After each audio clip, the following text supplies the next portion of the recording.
Roman Empire, Episode 11. Greece, Macedonia, and the Hellenistic World. Part 1. When Rome entered the Greek world. Rome had destroyed Carthage, but victory did not bring silence. It opened a door. Beyond the Adriatic Sea, across the waters east of Italy, there was another world waiting for Rome. It was older, richer, more polished, and more complicated than anything Rome had faced before. It was the world of Greece, Macedonia, and the kingdoms born after Alexander the Great. Tonight, we follow Rome as it steps into that world. This is not only a story of battles, it is a story of contact. Rome entered Greece with legions, treaties, and commands. But Greece answered with philosophy, art, literature, science, architecture, and memory. Rome came as a rising military power. Greece stood as an ancient cultural power. And from their meeting, Roman history changed forever. Here is the quiet paradox at the center of this episode. Rome conquered the Greek world with armies, but the Greek world conquered Rome with ideas. That is the hook to remember as we begin. In the previous episode, Rome erased Carthage from the map and proved that no rival in the Western Mediterranean could stand against it. But in the East, Rome faced something different. The Hellenistic kingdoms were not simple enemies. They were heirs of Alexander. They spoke Greek in their courts, used Greek art to display royal power, and ruled cities full of theatres, gymnasiums, temples, libraries, and schools. To understand Rome's movement into the East, we need to slow down and look carefully. We need to see Macedonia not as a distant name, but as a kingdom with a powerful military past. We need to see Greece not as one united state, but as a landscape of proud cities, leagues, rivalries, and old freedoms. And we need to see Rome not yet as an empire with a crown, but as a republic learning how to rule far beyond Italy. So tonight, as the Mediterranean grows wider, keep one image in mind: a Roman commander standing before a Greek city, surrounded by marble statues, old myths, and ancient schools of thought. His army may control the gates, but the city has already begun to enter his mind. This is Episode 11, Greece, Macedonia, and the Hellenistic World. Part 2, the world after Alexander. Before Rome could understand Greece, it had to understand the world Alexander left behind. Alexander the Great died in 323 BCE, far from Macedonia, after creating one of the largest empires the ancient world had ever seen. His conquests stretched from Greece and Egypt, across Persia, and into the edges of India. But Alexander's empire did not survive as one united kingdom. After his death, his generals fought over the inheritance. These successors, known as the Diadochi, divided the empire into competing Hellenistic kingdoms. The word Hellenistic describes this new age of Greek influence after Alexander. It was not the same as the older classical age of Athens and Sparta. It was larger, more royal, more cosmopolitan. Greek language and culture spread across Egypt, Syria, Asia Minor, and the Eastern Mediterranean. Cities like Alexandria in Egypt became centers of learning and trade. Royal courts hired philosophers, poets, engineers, artists, and soldiers. Greek became the language of diplomacy, education, and elite culture. By the time Rome became interested in the East, the Hellenistic world had already been shaped by more than a century of ambition and rivalry. There were great kingdoms. The Antigonid dynasty ruled Macedonia. The Seleucid Empire ruled much of Syria and parts of Asia. The Ptolemies ruled Egypt from Alexandria. Smaller kingdoms and city leagues filled the spaces between them. In Greece itself, cities such as Athens, Corinth, Sparta, Thebes, and others still carried powerful names, but their independence was often limited by stronger kings. This world was beautiful, but it was unstable. Kings claimed to defend Greek freedom while placing garrisons in Greek cities. City-states formed leagues to protect themselves, but those leagues often fought one another. Alliances changed quickly. Diplomacy was full of promises, threats, and secret calculations. The Greek world had deep cultural unity, but weak political unity. For Rome, this mattered. Rome was used to Italian alliances, Latin colonies, military roads, and treaties built around Roman authority. But in the east, Rome entered a field of older traditions. Greek cities had long memories. They remembered Persian invasions, Athenian empire, Spartan discipline, Macedonian domination, and the glory of Alexander. They did not see themselves as passive provinces waiting to be ruled. They saw themselves as centers of civilization. So when Rome arrived, it did not simply meet armies, it met memory. And Rome, still calling itself a republic, had to decide what kind of power it wanted to become. Would it protect Greek freedom? Would it balance rival kings? Would it withdraw after victory? Or would it stay? At first, Rome did not always know the answer. Part 3. Rome looks east. Rome's first steps into the Greek East were not part of a grand imperial plan. They came through fear, opportunity, and the logic of expanding power. During the Punic Wars, while Rome fought Carthage in the west, the eastern Mediterranean continued its own struggles. Macedonia, ruled by King Philip V, watched Rome's conflict with Hannibal carefully. Philip understood that if Rome weakened, Macedonia might gain influence in the Adriatic and perhaps in Greece. In 215 BCE, during the Second Punic War, Philip made an alliance with Hannibal. For Rome, this was dangerous. Rome was already fighting for survival in Italy. Hannibal had crossed the Alps, defeated Roman armies, and shaken the Republic deeply. A Macedonian alliance with Carthage created the possibility of a wider war. Even if Philip could not immediately invade Italy, Rome could not ignore him. This led to the First Macedonian War. It was not a dramatic Roman conquest. Rome did not yet pour its full strength into Greece. Instead, Rome used diplomacy. It supported enemies of Macedonia, worked with Greek allies, and tried to prevent Philip from helping Hannibal. The war ended without a decisive Roman occupation, but it marked something important. Rome had begun to intervene in Greek affairs. After Carthage was defeated, Rome's attention widened. Philip V continued to seek influence in the Aegean. Greek states complained of Macedonian pressure. Smaller powers looked to Rome as a counterweight. And Rome, now confident after defeating Hannibal, became more willing to act. The Second Macedonian War began in 200 BCE. This time, Rome committed more seriously. The Roman commander Titus Quinctius Flamininus became one of the central figures of this period. He was young, ambitious, and unusually sensitive to Greek culture. He understood that Rome could not simply appear as another foreign conqueror. It had to speak the language of liberation. The decisive battle came at Cynoscephalae in 197 BCE. There, Roman legions faced the Macedonian phalanx, one of the most famous military formations in ancient history.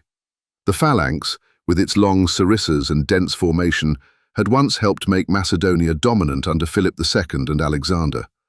But on broken ground, with flexible Roman maniples able to move and exploit gaps, the legion proved superior. Cynoscephalae was more than a battlefield victory. It was a symbolic moment. The old Macedonian military system, once feared across the world, had been defeated by the rising Roman system. Philip V was forced to surrender much of his influence in Greece. Then, in 196 BCE, at the Isthmian Games near Corinth, Flamininus made a famous proclamation: the Greeks were to be free. The crowd, according to ancient sources, erupted with joy. But freedom under Roman protection was never simple. Rome had defeated Macedonia in the name of Greek liberty, yet now Rome itself had become the power everyone had to consider. This was the beginning of a pattern. Rome would enter as protector, judge, and liberator. Then slowly, almost inevitably, it would become master. Part 4. The meaning of Greek freedom. The phrase, freedom of the Greeks, sounded noble. It also carried political weight. For Greek cities, freedom meant autonomy, local law, civic pride, and the absence of foreign garrisons. It meant the right to govern themselves, honor their gods, hold assemblies, and remember their ancient past. But in the Hellenistic age, freedom was often limited. Kings promised it when useful and ignored it when inconvenient. Rome understood the value of this language. By presenting itself as the defender of Greek freedom, Rome gained moral authority. It could claim that it was not conquering Greece, but rescuing it. This helped Rome win allies and weaken opponents. Greek cities that feared Macedonia could welcome Rome. Greek leagues could ask Rome to settle disputes. Rome became the outside power that everyone wanted to influence.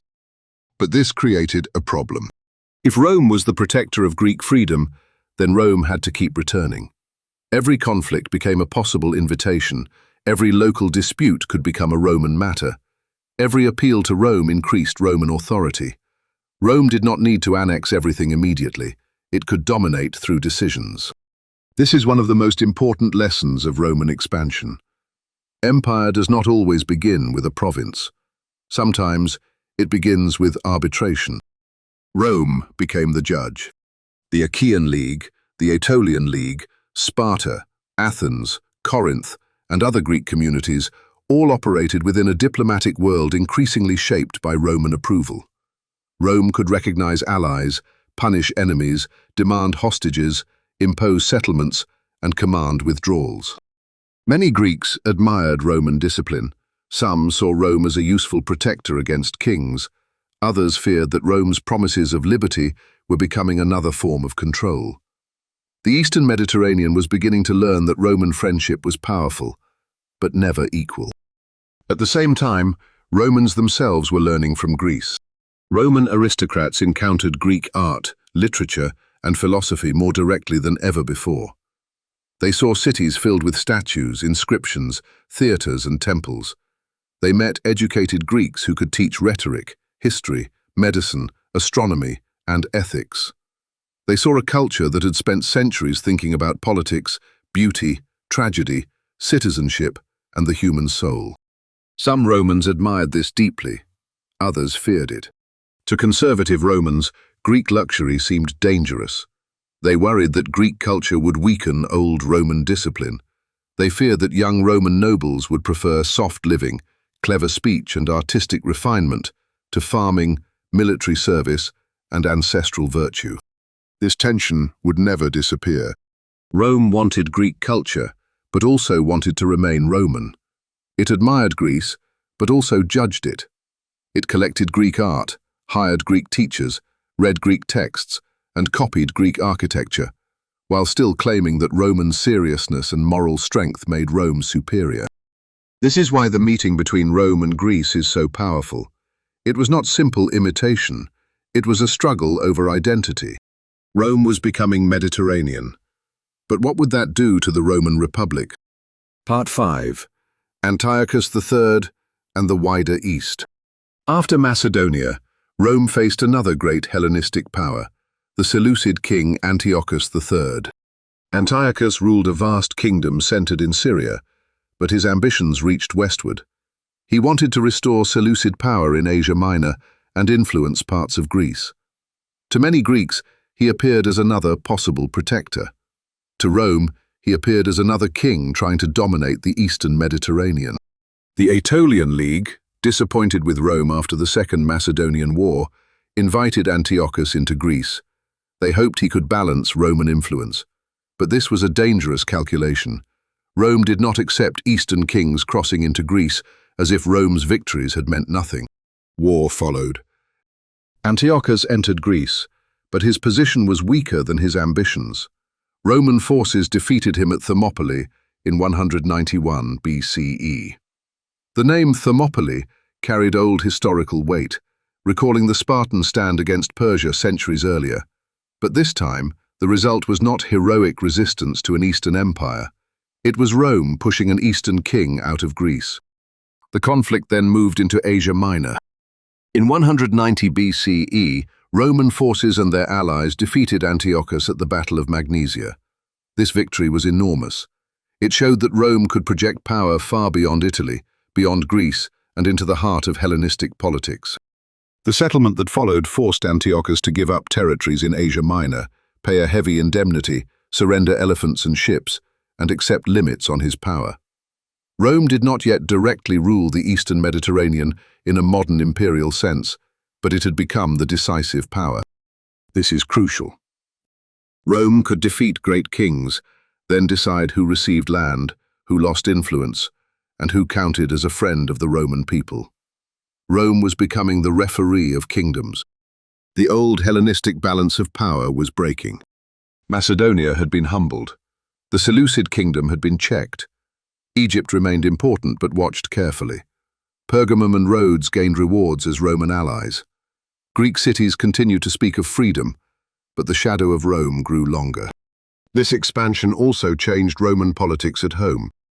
Victorious commanders returned with wealth, prestige, and stories from distant lands. Eastern campaigns brought money, slaves, art, books, and luxury goods into Roman society. Senators debated policy in places their ancestors had barely imagined. Roman ambition widened. A successful career could now include command in Greece, Asia, or Spain, not only Italy. The Roman elite became richer, more competitive, and more exposed to foreign influence. At the same time, ordinary Romans did not benefit equally. Expansion brought opportunities, but also pressure. Long wars kept farmers away from land. Captured slaves entered Italy in large numbers. Wealth concentrated among aristocrats. Provinces and allied territories became fields of extraction. So the Eastern Wars were not just foreign policy. They were part of the deep, internal transformation of the Republic. Rome was winning abroad, but the cost of victory was beginning to gather at home. Part 6. Macedonia falls. Macedonia did not disappear after its defeat at Cynoscephalae. Philip V remained king, though weakened. After him, his son Perseus came to the throne. Perseus tried to restore Macedonian strength and prestige. He built alliances, improved his army, and presented himself as a defender of Greek interests against Rome. To some Greeks, Macedonia still looked like a possible counterweight to Roman domination. Rome watched with suspicion. By this point, suspicion itself had become a force in Roman foreign policy. A king did not have to attack Rome directly to be considered dangerous. If he gathered influence, made alliances, or seemed too independent, Rome might decide to act. The Third Macedonian War began in 171 BCE. At first, the war did not go smoothly for Rome. Perseus was not helpless. Macedonia still had military strength. But Roman persistence mattered. Eventually, Lucius Aemilius Paulus took command. He was disciplined, experienced, and determined to end the war decisively. The final battle came at Pydna in 168 BCE. Once again, the Macedonian phalanx faced the Roman legion. On level ground, the phalanx could be terrifying. Its wall of long spears was almost impossible to approach from the front. But when the formation broke apart over uneven terrain, gaps opened. Roman soldiers moved into those gaps. Their smaller units, short swords, and flexible organization allowed them to fight in ways the rigid phalanx could not match. The Macedonian army collapsed. Perseus was captured. The Antigonid monarchy ended. Macedonia, once the kingdom of Philip II and Alexander the Great, was broken into separate republics under Roman supervision. Later, after further unrest, Macedonia would become a Roman province in 146 BCE. This was one of the great turning points of ancient history. The kingdom that had once carried Greek arms across the world had fallen before a republic from Italy. The military system of Alexander had met the military system of Rome, and Rome had prevailed. But Rome's victory over Macedonia also revealed something deeper. Rome was no longer simply reacting to threats. It was organizing the Mediterranean according to its own security needs. It divided, punished, rewarded, and supervised. After Pydna, Rome also acted harshly towards states suspected of supporting Perseus. Thousands of people from the Greek world were taken as hostages or punished politically. Among those brought to Rome was the historian Polybius, a Greek aristocrat from the Achaean League. Polybius would become one of the most important interpreters of Rome. Living among the Roman elite, he tried to understand how this city had risen so quickly to dominate the Mediterranean. His histories are central for understanding Roman expansion. He admired Roman institutions, especially the mixed constitution of consuls, senate, and people, but he also saw the dangers of power.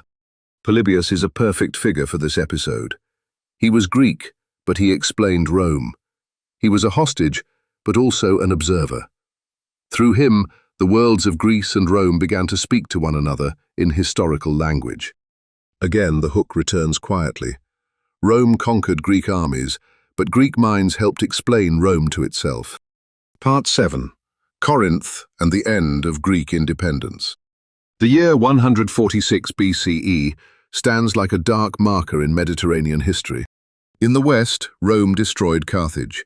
In the east, in the same year, Rome destroyed Corinth. Corinth was one of the great cities of Greece. It stood near the narrow isthmus connecting mainland Greece with the Peloponnese.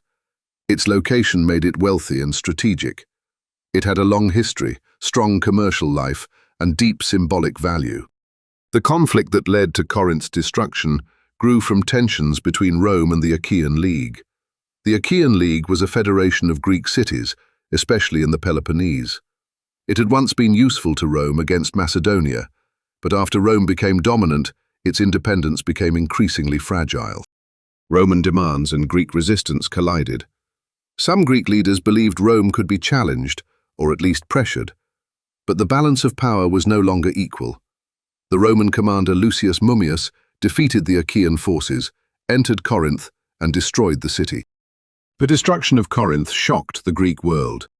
Men were killed, women and children enslaved, treasures taken, and the city burned.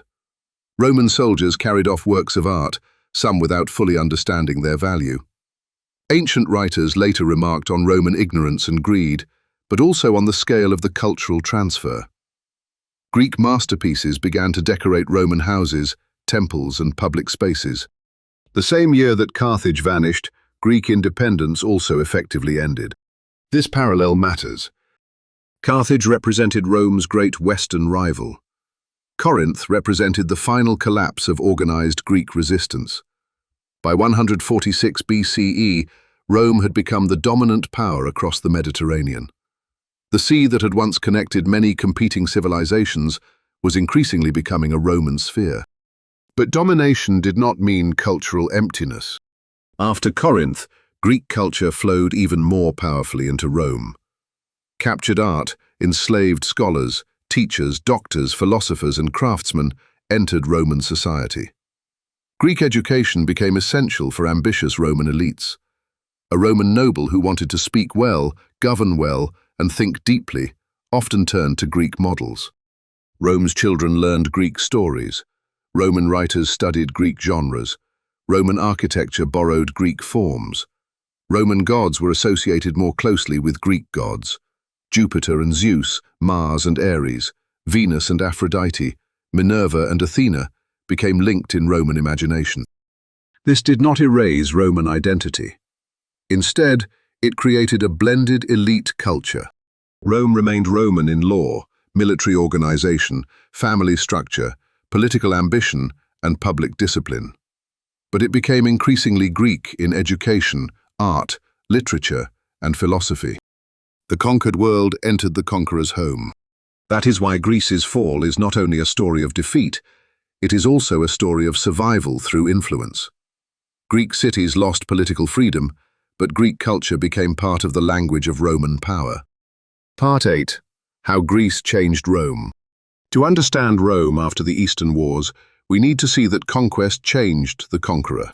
Greek culture did not arrive in Rome all at once. Rome had known Greek influence for centuries, especially through southern Italy and Sicily. Greek colonies in Magna Graecia had already shaped early Roman religion, art, and mythology. But after the wars in Macedonia and Greece, the scale became much greater. Greek tutors entered Roman households. Greek books circulated among educated elites. Roman aristocrats began to study rhetoric, philosophy, and history with Greek teachers. Public buildings adopted Greek styles. Roman generals displayed Greek art in triumphs. The Roman imagination expanded. This created admiration and anxiety. Some Romans believed Greek learning could refine Roman life. Philosophy could teach self-control. Rhetoric could improve public speech. History could teach statesmen how power rises and falls. Art could give Rome beauty worthy of its victories. Others believed Greek influence could corrupt Rome. Luxury, clever argument, theatre, and philosophical skepticism seemed dangerous to old Roman values. Traditional Romans praised simplicity, discipline, agriculture, military courage, and obedience to ancestors. They worried that Greek culture would make Rome softer, more individualistic, and more morally unstable. Cato the Elder became the famous voice of this anxiety.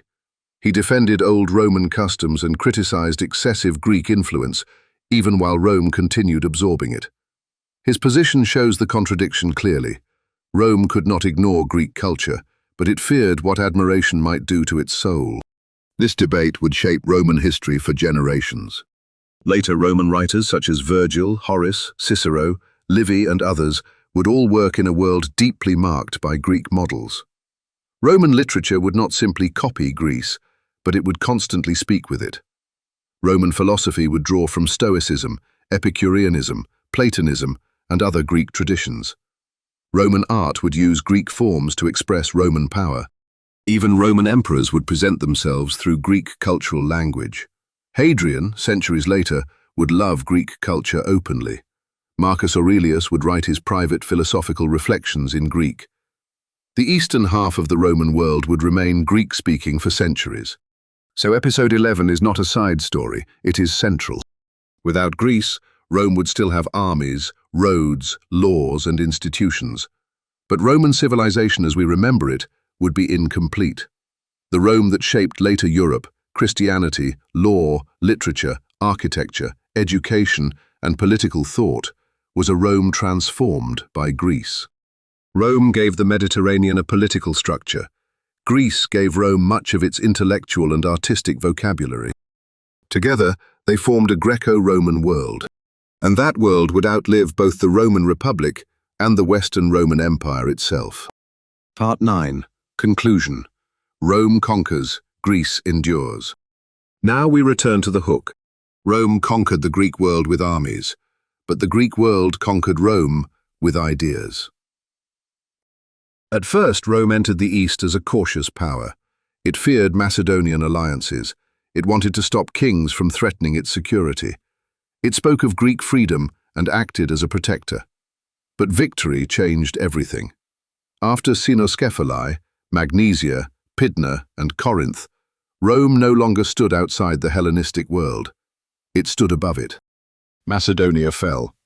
The Seleucid king was humbled. Greek leagues lost independence. Corinth was destroyed. The Eastern Mediterranean learned that Rome's friendship could protect, but Rome's anger could erase. Yet the deeper story is not only political domination. The Greek world entered Roman life. Its art filled Roman spaces. Its teachers shaped Roman children. Its philosophers challenged Roman minds. Its historians helped explain Roman power. Its language remained essential across the Eastern Mediterranean. Even after Greek armies lost, Greek culture remained alive inside the Roman future. This is one of the great patterns of history. Power can defeat a city, but it cannot always control what that city means. Rome took Greece into its empire, but Greece entered Rome's memory, education, religion, literature, architecture, and imagination.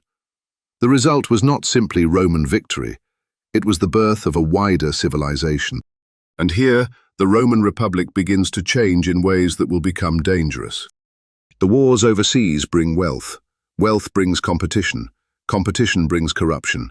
Captured land, slaves, and treasure reshape Roman society. Commanders grow famous. Senators grow richer. Ordinary citizens feel pressure. The Republic is expanding faster than its old institutions can safely manage. That is where our next episode begins. Because after Rome defeats Carthage and enters the Greek world, the greatest danger will no longer be only foreign enemies. The danger will come from inside the Republic itself. Inequality, ambition, land hunger, political violence, and the question of who truly benefits from empire. So as you close this episode, remember one action. When you think of Rome, do not imagine only soldiers and roads. Imagine also Greek books on Roman shelves, Greek statues in Roman halls, and Greek ideas moving quietly through Roman minds. That is how conquest becomes civilization. And if this episode helped you understand not only what Rome conquered, but what Rome became, subscribe to Learn While Sleeping. In the next episode, we continue with episode 12, The Price of Empire, the wealth, inequality and social tensions that began to tear the Roman Republic apart from within.